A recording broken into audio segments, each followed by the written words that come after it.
He fired me on a Tuesday. No warning, no explanation, just a smile that didn't reach his eyes and a single printed letter on his desk. Termination, effective immediately. The timing wasn't a coincidence. The $1.6 billion acquisition was hours away. My work, my strategy, my blood. And yet, he looked at me like a liability, like I was something to be swept away before the glory arrived. He said, "It's business, nothing personal," but his smirk told me otherwise. I met Daniel 3 years earlier, when I was naive enough to believe that brilliance was rewarded and loyalty mattered. He was magnetic, the kind of man who filled a room with promises. We built the company from a 2-room startup into an empire worth billions. Late nights, coffee-stained contracts, whispered ambitions at 3 a.m. He called me his right hand. He said, "If I ever fall, I'll fall knowing you'd catch me." And I believed him. Then success came. And with success came greed, envy, fear. He started cutting people like pruning branches, anyone who could outshine him. I didn't see it at first. I thought he was protecting the company. I thought he was protecting us. Until I found the memo. It was hidden under a stack of financial summaries. My name was listed under strategic replacements. The date matched the acquisition signing. He was planning to erase me from my own creation. That night, I didn't sleep. I didn't cry either. I made tea, sat by the window, watched the city lights flicker like a living heartbeat. And I started planning. I didn't confront him, not yet. That would have been emotional, reckless. He'd expect that. Instead, I smiled at meetings, complimented his speeches, played the loyal shadow one last time. Every empire has a weak link. His was arrogance. He believed he was untouchable. I knew every clause, every contract, every bank tie. I had written most of them myself. And there, in the acquisition documents, buried in legal jargon, was a small but fatal detail.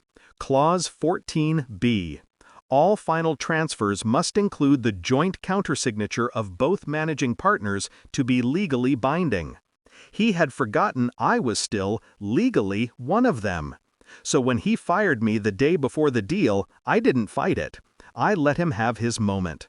I even signed my termination letter with a steady hand, because I already knew the deal couldn't close without me.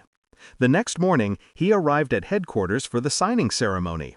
Cameras, investors, champagne chilling in crystal flutes. He didn't even glance at the empty seat beside him, my seat. He signed the papers, the CEO of the acquiring firm signed next. Applause erupted. But paper and ink don't lie, and ink was missing one signature, mine. That single absence rendered the entire $1.6 billion acquisition legally void. But that wasn't the real revenge. That was just the fuse. Over the next 12 hours, I executed the rest. I'd set up a shadow holding company months earlier under a different entity name, Orion Consolidated. Using a dormant clause, I had quietly transferred the company's key assets, trademarks, patents, and exclusive software licenses to Orion for temporary safekeeping. All legitimate, all legally documented, all under my signature. By dawn, every critical asset Daniel thought he owned was gone. Servers redirected, bank accounts frozen.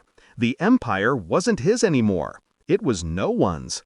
When he woke up, the company was a hollow shell. His investors were calling. The board was panicking. And then came the moment I'd waited for. He called me. 7 missed calls, then 8. On the 9th, I answered. "Where are the assets?" he demanded. His voice was trembling, furious. "What did you do?" I said nothing. Just listened to him unravel. "You wouldn't! You couldn't!" Then silence. Then a whisper, broken and small. "It can't be her." I almost smiled. Almost. I didn't destroy the company for revenge. I did it for clarity. He'd turned creation into corruption, trust into leverage. He thought betrayal was a transaction. He never understood that integrity doesn't negotiate. When the legal team traced the transfers, everything pointed to him. After all, the original documents bore his approval, his digital signatures. He was the one who authorized every step. At least, that's what the files showed.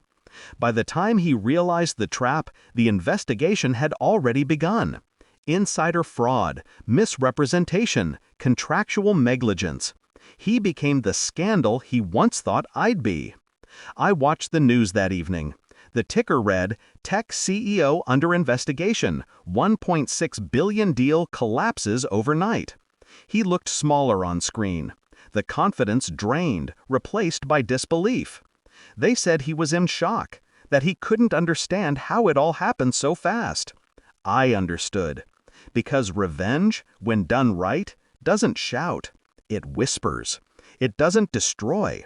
It corrects. Weeks later, I stood at the same office window where it began. The city moved on. Deals were made. Empires rebuilt. I didn't gloat. I didn't feel triumph. Just quiet balance. He taught me one truth. Power doesn't come from owning. It comes from knowing. And I knew everything. I left him with what he feared most, the truth that his empire was never his. It was built on my mind, my labor, my silence.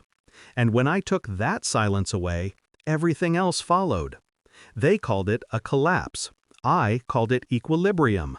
And as I closed the folder on my desk, the one labeled Clause 14B, I felt the faintest flicker of peace. Justice isn't loud, it's precise, and it always comes signed.